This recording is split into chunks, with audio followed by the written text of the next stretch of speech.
Rising from the quiet Northumberland countryside, it stands like a monument to grandeur and to ruin. Seaton Delaval Hall, the last great work of Baroque master Sir John Vanbrugh, is more than just a house. It is theatre carved in stone, commissioned by a naval hero, shaped by the vision of an architect who designed for drama, and brought to life by a family known for mischief, extravagance, and tragedy.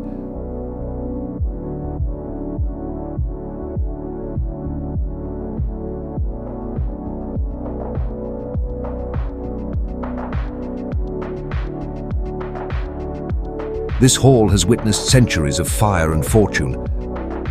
Behind these charred walls and sculpted facades lie stories untold, of eccentric aristocrats, secret passageways, and the flicker of candlelight over masked revelers. Today, we begin a journey through time, art, and ambition.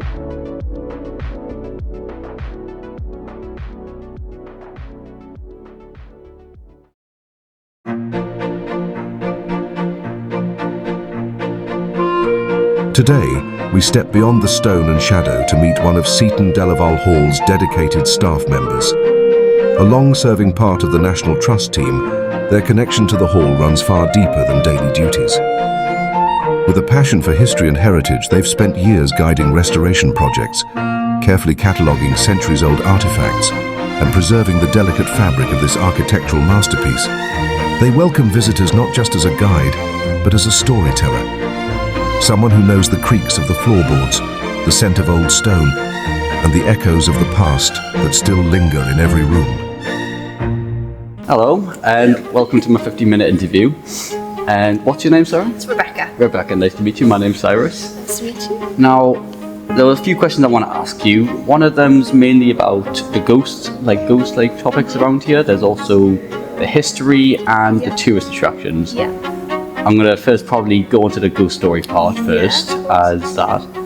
And what kind of ghost stories happened in this place, and what were the tales and history about it? So there's one ghost story in particular that we talk about often, and it's a ghost story about the White Lady. Mm-hmm. So a legend has it the White Lady is one of the lovers for Jack Delaval, who died only at 19, so he had TB. Okay. And he was sent off to Bristol to go and get better because they thought the air was cleaner there, because they didn't quite understand what TB was, TB being tuberculosis. Yeah.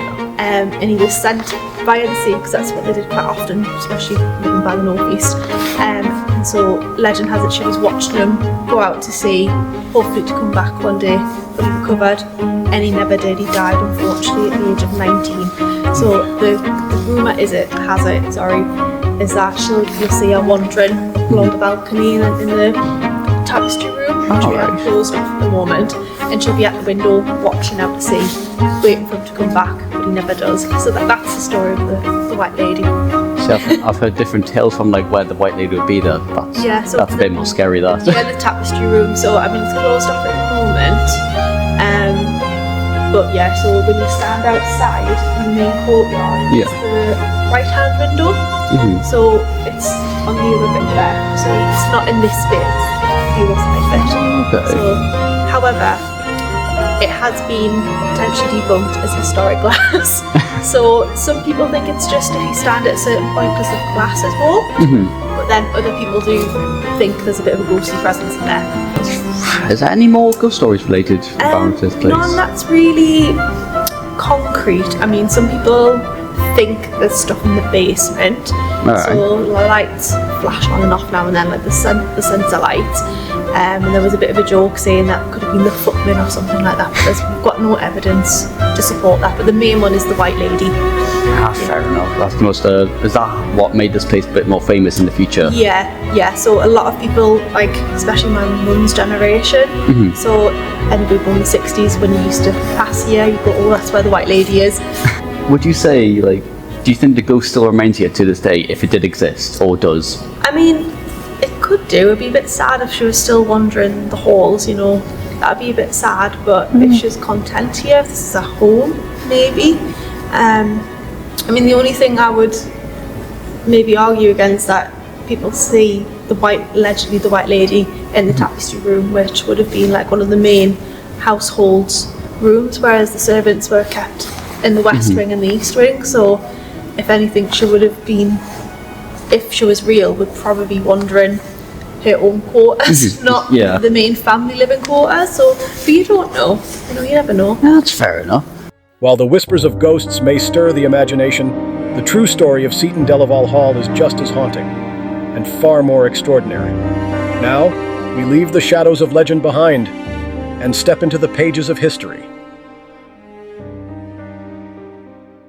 Can you tell me about like the history of the place and like how it was established? Yeah, so I mean, so the Delavals are originally from northern France. The name is Delaval, so over time with the Geordie accent, it's become Delaval. So Seaton Delaval means, so Seaton means ton by the sea, which means village by the sea. And then the Delavals came over, so it became Seaton Delaval. So that's where the history of the name comes from. So they've been here since 1066, and they came over with William the Conqueror when he took over England. And they've been here ever since. Wow. So before Seaton Delaval Hall was built, there was a Jacobean manor house, and then right back to when they came over with William the Conqueror, there was a little tower. So they're the three known buildings that we know stood here where the Delavals would have lived at some point. Yeah. When we do talk about the Delavals, so we mainly talk about the Georgian era, which was when this house was built. So it's Like 1718 it started being built. And then it took till 1729 till it was finished. So it was originally built as a bachelor pad for Admiral George Delaval. He used to fight pirates in the Mediterranean. Queen Anne paid him quite a lot of money for that, and then he was like, well, what do I do with all this money? I'll build a bachelor pad. And this is what became Seaton Delaval Hall. But he died falling off his horse in 1723. So we never got to see this place be built.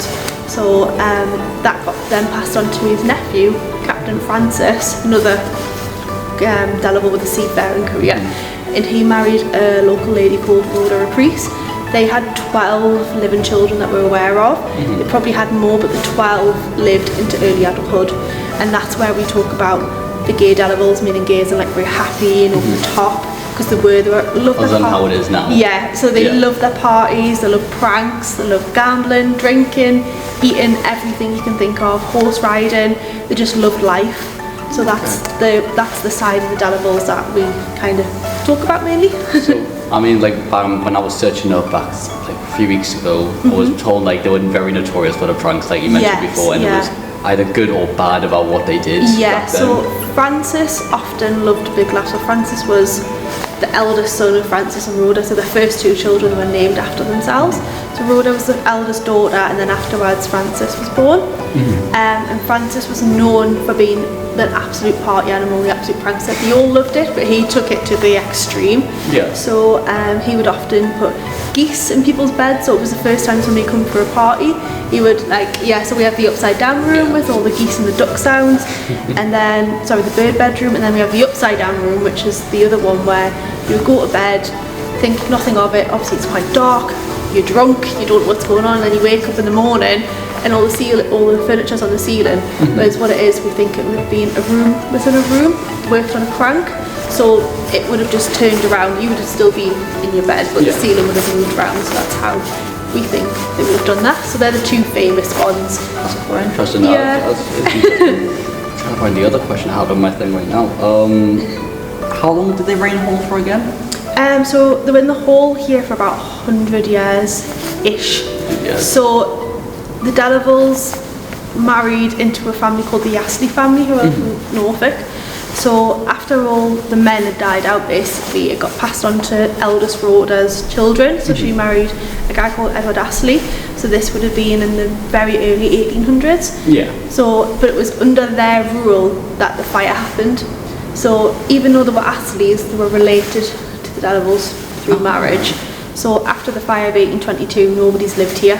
So they lived about just under 100 years and lived in this bit. Well, thank you very much for the interview. No problem. And I'll just take it out. Yeah, thank you.